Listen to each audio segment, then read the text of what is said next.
Okay. So hello guys, welcome to my channel. और आज हम देखने वाले हैं कि why be scared of interviews. Like आप लोगों ने बहुत लोगों को बोलते हुए सुना होगा कि मुझे इंटरव्यू से डर लगता है, मुझे डर लगता है कहीं मैं रिजेक्ट ना हो जाऊँ, अरे यार मुझे जॉब चेंज करनी है बट मुझे ना इंटरव्यू से डर लगता है। क्यों? पहली बात तो जॉब चेंज करने के लिए पढ़ाई करनी पड़ती है। अगर आपके पास पढ़ाई होगी तो ऑब्वियसली आपको इंटरव्यूज़ का डर नहीं लगेगा, आपके पास नॉलेज होगा। I have 8 years of experience but still मुझे इंटरव्यूज़ का डर लगता है, मैं एग्री करती हूँ क्योंकि मैं जो भी पढ़ती हूँ ना, जो भी प्रोजेक्ट में जाते हैं अलग ही कुछ काम रहता है। हमें जिस प्रोजेक्ट के रिलेटेड ही पता रहता है, हमें बाकी उसके बारे में कुछ पता नहीं रहता। क्या चल रहा है, कैसे चल रहा है। और फिर हमें कंफर्ट आ जाता है और हमें डर लगने लगता है कि अरे यार मैं बाहर सर्वाइव कर पाऊँगा क्या? ट्रस्ट मी, आप सर्वाइव कर पाओगे। इतना कुछ बड़ी बात नहीं है उसमें। तो अभी हम तुझे पढ़ाई करनी है दैट इज़ 100% श्योर तो पढ़ाई कर ले। और दूसरी बात तो हम इंटरव्यू से डरते क्यों है इतना? तो ये तो मेन टॉपिक है, तो इसी पे बात करते हैं। सबसे पहली बात है कि हमारे पास नॉलेज कम है। आई एम नॉट सेइंग कि आपको एक्सपीरियंस है तो आपके पास नॉलेज होगा। नॉलेज होगा तो फिर आप कम्युनिकेट नहीं कर पा रहे होगे, इसलिए आपको डर लगता होगा। बहुत सारी छोटी-छोटी चीज़ें होती हैं। लाइक मैं अभी एक प्रोजेक्ट पे काम कर रही हूँ, वो प्रोजेक्ट में रेस्ट सर्विसेज़ बना रही हूँ, ओके। वो डिप्लॉय करने के लिए डेवऑप्स टीम है, तो I have no knowledge of the DevOps कि वो डिप्लॉय कैसे होता है, सीआई/सीडी पाइपलाइन पे कैसे जाता है, जेनकिन्स पे कैसे जाता है, राइट?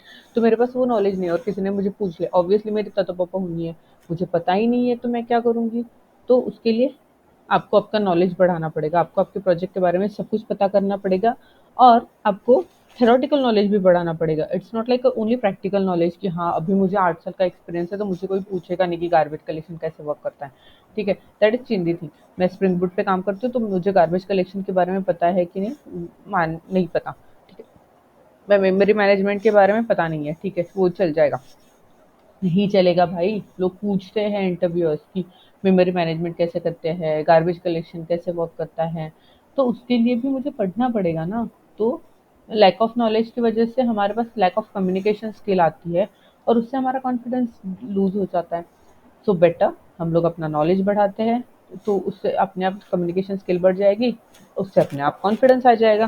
सीधी सी बात है। और ऐसे नहीं है, इंटरव्यू का डर सबको लगता है, ठीक है? और डरना ज़रूरी है for your kind information.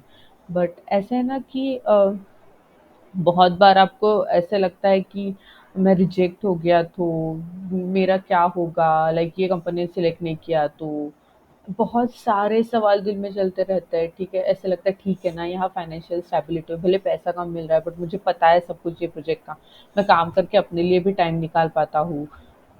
But ये आईटी सेक्टर है, ठीक है? अगर तुझे 8 साल का एक्सपीरियंस है और तुझे 30 लाख का पैकेज है ना, तो कोई 8 साल का एक्सपीरियंस वाला वही काम कर रहा होगा। हो सकता है तुझसे कम काम कर रहा होगा और 50 लाख रुपए उठा रहा होगा। कुछ भी हो सकता है, आईटी सेक्टर में पैसा बहुत है। सो सिंपल सी बात है, हमें जॉब चेंज करना है तो अब हमें अपने नॉलेज पे काम करना पड़ेगा, हमारी कम्युनिकेशन स्किल इंप्रूव हो जाएगी उससे और उससे हमारा कॉन्फिडेंस आ जाएगा। Simple as that, okay? तो ज़्यादा दिमाग पे ज़ोर मत लगा। एक और रीज़न होता है फाइनेंशियल फ़ियर कि मैं 1 महीना अगर खाली बैठा रहा, अगर किसी कंपनी में सपोज़ मुझे ऑफ़र दे दिया, ठीक है? 3 महीने का मेरा नोटिस पीरियड है, एक मेरे पास एक ऐसा सपोज़ एक कंपनी का ऑफ़र आ चुका है। व्हाट इफ वो कंपनी ने ऑफ़र रिजेक्ट कर दिया? व्हाट इफ वो कंपनी ने ऑफ़र डिले कर दिया? भाई, ठीक है ना, तू कौन-सा 3 महीने में खाली बैठने वाला है? वो तू 3 महीने में 4 ऑफ़र और लेगा ना, कोई तो कंपनी ले लेगी ना तेरे को। नहीं कोई एक बिग 4 में कोई ले रही है, तो कोई तो कंपनी ले लेगी ना। और तुझे ये सोचना फ्यूचर का कि अभी तुझे अगर 10 लाख का पैकेज है, तो तुझे 20 लाख का पैकेज मिल सकता है। You will get the 100% hike.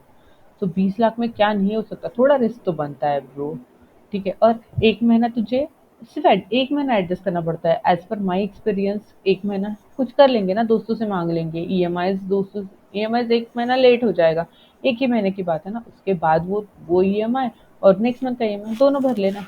So simple. तो ये तो मेरे को नहीं लगता ये वैलिड रीज़न होगा भी कि मुझे इंटरव्यू से डर लगता है फाइनेंशियल पे। भाई ये 1 महीना मैं घर पे पैसे कैसे दूँगा? तो तेरे पास 3 महीने की सैलरी आ रही है ना, 2 महीने की तो आ रही है ना, थोड़ा-थोड़ा सेव कर ले, थोड़ा-थोड़ा दे देना उनको, घरवालों को बोल देना। तो ये चूतिया रीज़न, मेरे को नहीं लगता ये रीज़न काम में आएगा, ओके? अभी ये सबसे इम्पोर्टेंट है। लाइक मैं अभी इंटरव्यू के लिए गई, व्हाट इफ वो लोगों को मैं पसंद नहीं आई? व्हाट इफ वो लोग मुझ पे हँसे कि अरे! इतना 8 साल का एक्सपीरियंस हो के इसको कंस्ट्रक्टर बनाने नहीं आता। हाँ, हाँ, हाँ, हाँ, हाँ। व्हाट इफ मुझे आता है बट मैं ब्लैकआउट हो गई, मुझे पता ही नहीं है कि क्या करना है, क्या नहीं करना है।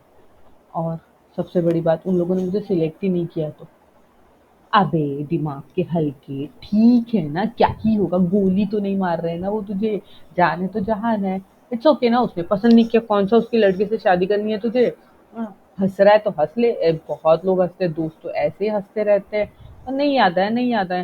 लाइक मेरा एक इंटरव्यू एक्सपीरियंस शेयर करूँ तो मेरे को एक इंटरव्यू एक्सपीरियंस में उसने पूछा था इंटरफेस को इम्प्लीमेंट करते हैं कि एक्सटेंड करते हैं। और मेरे को पता था, ठीक है, इम्प्लीमेंट करते हैं करके, बट ना मैं भूल गई। मैं मेरे को फिर उसके बाद से एक ख़्याल भी नहीं आने लगा मेरे दिमाग में। मैं कुछ सोच रही हूँ कि भाई कुछ सोच, नहीं आने लगा। मैंने सीधा-सीधा इंटरव्यू कर बोल दिया कि hey hi listen I am extremely sorry, I am totally black out. I don't remember any of the answer. I know what you are asking, I work on that answer day to day life, but I am extremely sorry, I don't remember that. Interviewer ने एक और सवाल पूछा, मैं उसका भी जवाब नहीं दे पाई। So I was like hey I am extremely sorry, can we just stop the call, like I don't remember anything. तो इट्स ओके ना, दैट्स टोटली फाइन। देन उन्होंने समझ लिया, इंटरव्यू कट कर दिया, मैं रिजेक्ट हो गई। ऑब्वियसली ऐसे कोई बोलेगा तो रिजेक्ट ही कर देगा। मेरे को तो इतना बुरा लगा नहीं, ठीक है। उसके बाद से मेरे को बहुत अच्छा ऑफर मिला एंड हैप्पी। वो मेरे लिए एक लर्निंग एक्सपीरियंस था। अरे भाई साहब, एक और बताती हूँ। लाइक एक बार मैं इंटरव्यू दे रही थी। मुझे सारे आंसर पता था, interview was going smoothly, 15 minute तक तो बहुत अच्छे से गया। फिर ना वो एक तो इंटरव्यूअर्स ना खुद का शक्ल दिखाते नहीं है, हमें अपनी शक्ल दिखाने लगते हैं। तो मैं ऐसे बात कर रही थी और अचानक से मेरा खुद से ही आई कांटेक्ट हो गया और मैं भूल गई मैं क्या बोल रही थी। और 2 सेकंड के लिए मैंने उसको बोला, आई am extremely sorry, could you please repeat the question. उसने क्वेश्चन रिपीट किया, मुझे कुछ आया ही नहीं। मैंने चुपके से जाके पावर ऑफ कर दिया और मैंने इंटरव्यू वही कट कर दिया। एचआर ने मेरे को कॉल किया, मेरे को बुरा लगा बेचारी को, मैंने उसको पावर कट बोल के ये कर दिया। That's wrong, but it's okay. मेरे को डर लग रहा था और डरते हैं, हमारे जैसे भी लोग डरते हैं, ठीक है। तो अभी हम सुनते हैं कुछ ज्ञान की बातें। It's okay, it's okay. हाँ, आप रिजेक्ट हो गए तो जेन्युइनली भाई इट्स ओके। बहुत ज़्यादा कंपनीज़ है मार्केट में, मतलब तू सोच भी नहीं सकता। तू आजा पुणे, बैंगलोर, जगह-जगह पे कंपनीज़ है। तो इट्स ओके। बिग 4 में नहीं मिला जॉब, बहुत कंपनीज़ है।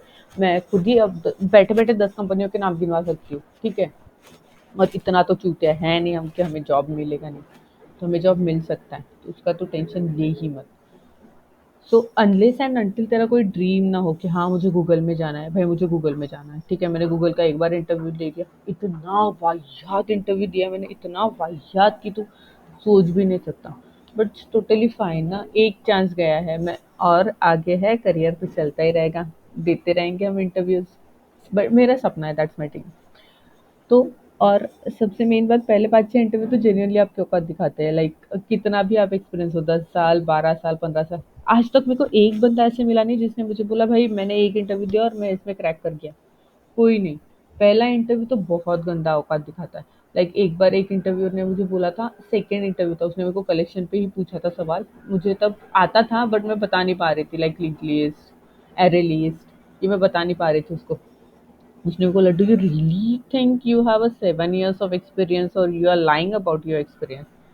एंड आई वाज लाइक भाई पिछली कंपनी में देख ले मैं क्या कर रही हूँ क्या नहीं कर रही हूँ, और मैं उसी पे काम कर रही थी। मैं इनहेरिटेंस पॉलीमॉर्फिज्म भी भूल चुकी थी, ठीक है।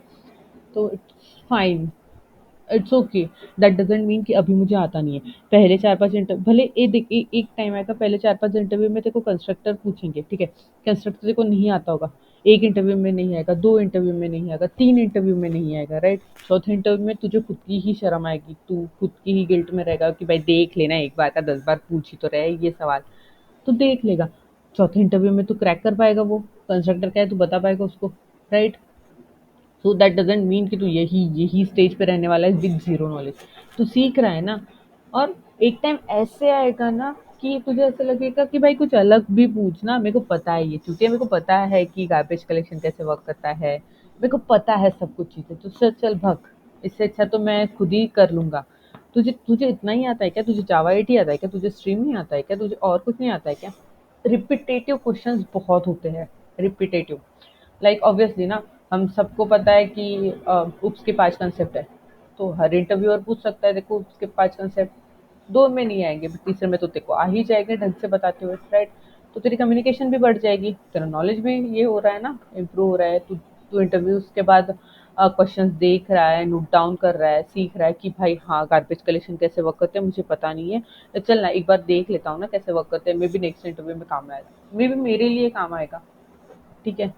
और ज़्यादा से ज़्यादा तो 1 मंथ घर बैठेगा, ठीक है? तो इतना भी मन नहीं है कि तुझे जॉब कोई देगा नहीं। 1 मंथ ही घर बैठेगा, उससे ज़्यादा कुछ नहीं होगा। That's it. चल फिर उठा अपना बोरिया बिस्तर और लग जा पढ़ने के लिए।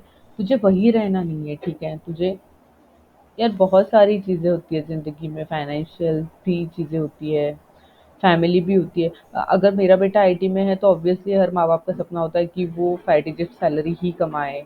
हमेशा होता नहीं है ऐसा बट फिर भी हर माँ-बाप का सपना तो होता है ना। चल ना उनके सपने पूरे करते हैं। चल ना अपनी फाइनेंशियल कंडीशन ठीक करते हैं बे, बहुत हो गया ना। कितने बार डीमार्ट जाके तू प्राइस देखेगा, कितने बार मॉल जाके तू टी-शर्ट की साइज़ देखने से पहले टी-शर्ट की प्राइस देखेगा। तो इट्स टोटली फाइन। और बहुत I have a worst experience with interviews. एक बार तो एक बंदे ने मेरी मुंह पे बेइज्जती कर दी थी, फेस टू फेस इंटरव्यूज था। फेस टू फेस इंटरव्यू में उसने मेरे को बोला कि आपको पता है ये रूम के बाहर ना 13 कैंडिडेट बैठे हैं, वो 13 कैंडिडेट आपसे ज्यादा क्वालिफाइड होंगे, not in like a qualification but in a knowledge, तो stop wasting my time. And I was like fuck, oh sorry, I was like ये ऐसे कैसे बोल सकता है? बट कोई नहीं, ऐसे बहुत किस्से आते हैं, बहुत किस्से बताऊंगी। तो चलो पढ़ाई करने स्टार्ट कर देते हैं, ठीक है? जावा एड में पढ़ा दूंगी, बैकएंड का कोई सवाल ही नहीं है, बैकएंड तो मैं पढ़ा दूंगी कोई भी हालत में, कैसे भी। हमें अगर आप फ्रंट एंड हो गए तो आपको फ्रंट एंड का पढ़ना है, बैक एंड में इजी वे में बता दूंगी। एंड देन उसके बाद आप जाओ यूट्यूब गूगल, अपना अपना सीखो, जितना मुझसे सीख पा रहे हो उतना सीखो, जितना खुद से सीख पा रहे हो उतना खुद से सीखो। एंड ऑल द बेस्ट, हम कर लेंगे, टेंशन नहीं है।